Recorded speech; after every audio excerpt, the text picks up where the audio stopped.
আসসালামু আলাইকুম। দেশ ও দেশের বাহিরে যারা আছেন আমার ভাই বোনেরা পুরা, আপনারা কেমন আছেন জানি না। আমার তো একা সম্ভব না সবার সাথে কথা বলা। তারপর আমি দেখেন দিন আমি 100-150 মানুষের সাথে, দর্শক ভাই বোনের সাথে আমি কথা বলি।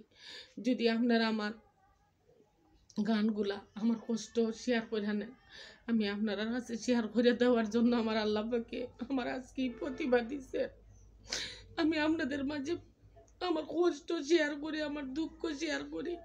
আমি সুখ চাই না। আমার আল্লাহ আপনারা আমার প্রতিভাটা আমি ফুটাইয়া তোলার জন্য আমার আল্লাহ পাকে আমারে দিচ্ছেন। আমার এই কণ্ঠটা আমার আল্লাহ দান করছেন। আমি গান করতে গজল করতে আমার উপরে কত বড় মুসিবত আসতেছে আমি জানি সাদিয়া। তবুও একটা জিনিস আমি বলি, দেখেন মক্কা শরীফ যখন মুসা নবী যখন বড় মৌলানা উনির বিরুদ্ধে মনে করেন এগুলা মশলা তো জানার কথা, আমরা মুসলমান। তো উনি যখন আমার ক্ষেত্রে আমি বলি মুসা নবীর উদ্দেশ্যে আমি দেখাই কথাটা, যখন মুসা নবী বড় মৌলানা নামি দামি মুসা নবীর ফাঁসনিতে মানুষ লাগিয়ে গেল, কিভাবে আমারও লাগিয়ে যাইতেছে। ভালো হাজি কেউ সাজেশন নিতে চায় না, দিতে চায় না, এটা দেখতে পারে না। তখন মুসা নবীর পক্ষে তার কিভাবে দমন করি, সে কিভাবে এগুলার থেকে নিঃশব্দ করতে পারি। ওই মুসা নবীর ফাঁসনিতে শত্রু লাগিয়ে গেল, নাস্তিকের দলেরা, কাফিরের দলেরা। মুসা নবী তো আর এগুলা জানেন না। উনি তো জানেন আমি পেশ মানুষ, আমি আল্লাহর পাগল, আমি আমার আল্লাহর প্রেমে পাগল। ওই একটা মেয়ে 100টা পাপ করে সে ঘরে ফিরত, সেরে তার আগে ধরলো, দইরা বললো 200 দিনার দিব, তুই মুসার বিরুদ্ধে গাইবি। হ্যাঁ আমি গাইব।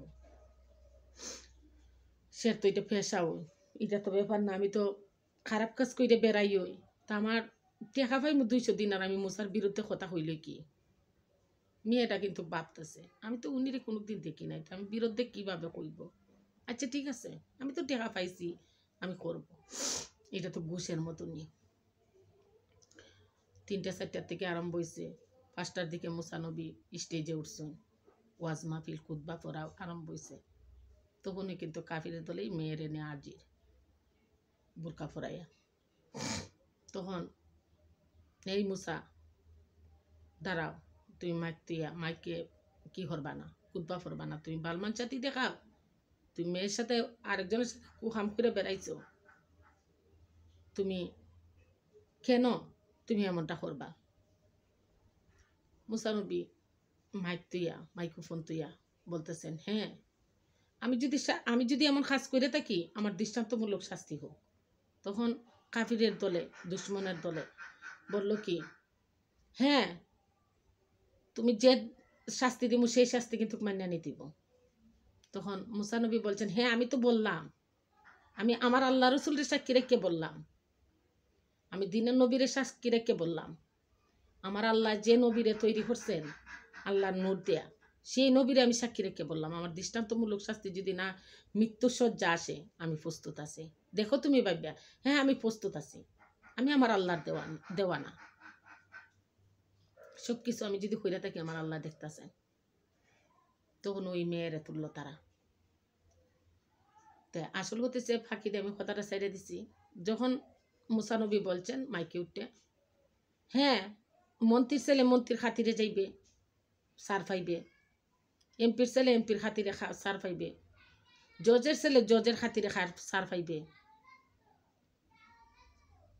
ওসির ছেলে ওসির খাতিরে সার পাইবে, চেয়ারম্যানের ছেলে চেয়ারম্যানের খাতিরে পাইবে। আমি কেউ খাতিরে না, আমি আমার আল্লাহর খাতিরে। আমি যদি কইরা থাকি তা আমার আল্লাহ আমার পক্ষে থাকবেন না, আমি ফাইতে নিব, মাথা ফাইতে নিব। আমার গর্দন দিলে, আমার মৃত্যুর সহ্য হইলে আমি এটা মাথা ফাইতে নিব। তখন ওই মেয়েটারে তুলছে। মেয়েটা ভাবতেছে আয় আল্লাহ পরওয়ারদিগার আলম, আমি দেন এই লোকটারে তো দেখি নাই, এত নূরের চেহারা, আমি সের বিরুদ্ধে কিভাবে গাইব? আমি 101টা ভাবনা করে আমি ঘরে ফিরতে পারি না, আমি কি বলবো, আল্লাহর তরফ থেকে সেই মেয়ের মুখিটা পটপটায় বাইরিল। তারা আমার 200 দিনার দিয়ে আনছে। দেখেন, আমি দেশবাসী এলাকাবাসীর মানুষের সামনে বলি, আমি 100টা পাপ না কইরা, জিনা না কইরা আমি ঘরে ফিরতাম না। আমি এমন পাপি, আরও যদি আমি মুসা নবীর পক্ষে আমি টাকা পাইয়া করি, আমার তো আল্লাহ এমনি ক্ষমা করবে না। তখন মুসা নবী তাড়াতাড়ি কইরা সেজদায় পড়লা, ও আল্লাহ পরওয়ারদিগার আলম, আমি এই মেয়ের পক্ষে আমি সেজদায় পড়লাম। সেই মেয়ে দেন 100টা পাপ করতো, সে সারা জীবনের গুনাহ খাতা মাফ করে দেওয়াও। নাহলে আমি আল্লাহ জান দিয়া ফেলাইব। আমি চাই না, আমার এমন প্রমাণ দেখাও আমি তো তোমার প্রেমের দেওয়া না। তখন ওই আল্লাহ পাকে কাছে কান্নাকাটি তো করতেই আছো। আমি আমি মুসা নবী যা চাইতেছি তাই পাইতেছি।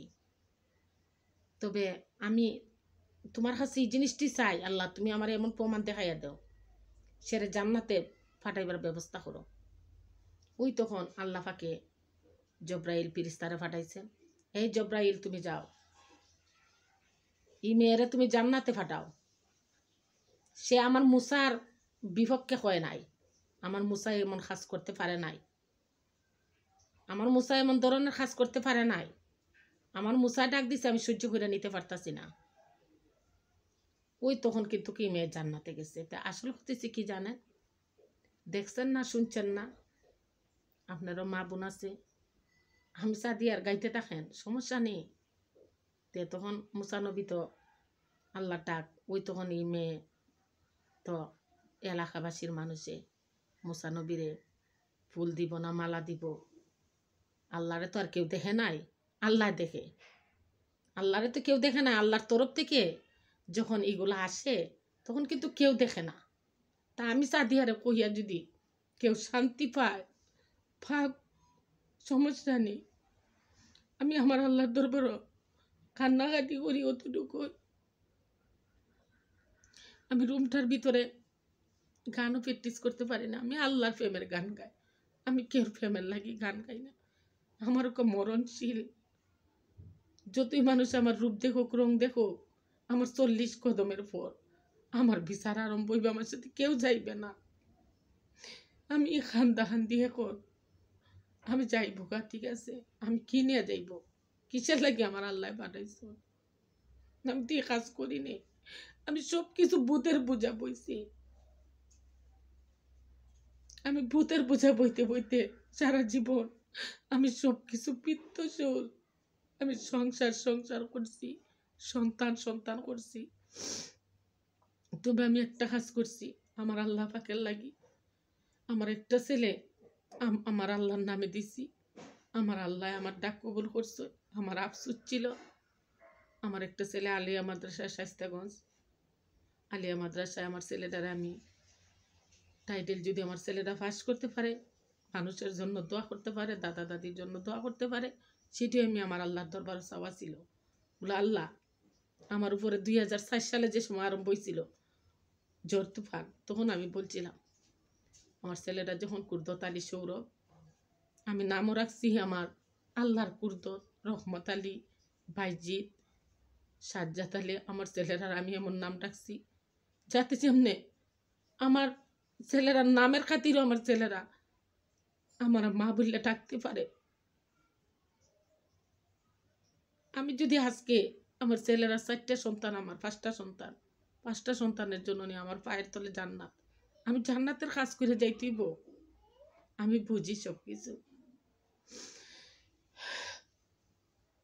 আমার নিষ্পাপ সন্তান তুই আসছি, আমি জানি আমি একটা নিষ্পাপ মানুষ, আমার এই দেহর ভিতরে আমি চাই না কেউ আমার এক কাপ চা খাওয়া, আমি যে চাইনি। তবে কিন্তু আমি পারছি না, আপনাদের হেল্পের আমার প্রয়োজন আছে। আমি উপরে উঠতে গিয়ে আমি মাননীয় প্রধানমন্ত্রীর সাথে অবশ্যই আমি সাক্ষাৎ করবো, আমি প্রতিজ্ঞা করছি। আমি আমার মাননীয় প্রধানমন্ত্রীর কাছে আমি কেউ কাছে দুঃখটা বলবো না, আমি মাননীয় প্রধানমন্ত্রীর কাছে আমি দেখা করব একদিন। অবশ্যই আমার ডাকে মাননীয় প্রধানমন্ত্রী সাড়া দিবেন। খালি আমি নারীত্ব লাগি না, পুরুষ মানুষও যারা মহিলার থেকে নির্যাতন হয়েছে তারারও আমি বিচার চাইব। তারারও একটা জিনিস আছে, একটা ছেলে তুই আরেকটা মেয়ে আরেকটা ছেলের পাশে জায়গা, আর একটা পুরুষ আরেকটা মেয়ে তুইয়া জায়গা সে বরণ পোষণ করতে পারে না। সেটা আমি মাননীয় প্রধানমন্ত্রীর কাছে সাক্ষাতে বলতে চাই। আমার আল্লাহ পাকে আমি এটার প্রসেস করছি। আমি আমার চ্যানেলে আমার ইমোতে রেপ থেকে ডিবির থেকে দইরা আপনারা দেখেন আমি সাদিয়া যদি কোনো রঙে চলাফেরা করি অবশ্যই আপনারা আমার শাস্তিমূলক দৃষ্টান্তমূলক শাস্তি আমি মাথা বাঁধতে নেব। ইনশাল্লাহ আপনারা আমার পাশে থাকবেন। আমার উপরে অনেক ঝড় তুফান অনেক বিপদের মুখে আছি আমি। আমার যদি কেউ মাইরে ফেলাইতে আপনারা সিলে সাথিয়ার আর ক্যামেরার সামনে দেখবেন না, ওই দেখতে থাকবেন। তার জন্য আমার মনে আঘাত দেয়। আমার উপরে বিপদ যখন আসে তখন কিন্তু আমার মনে একদিন আগে আমার আঘাত দিব। তা আপনারা আমার পাশে থাকবেন, এটাই আমার করজোর। আমি পর্বের পর পর্ব কথা বলতেছি। আসসালামু আলাইকুম।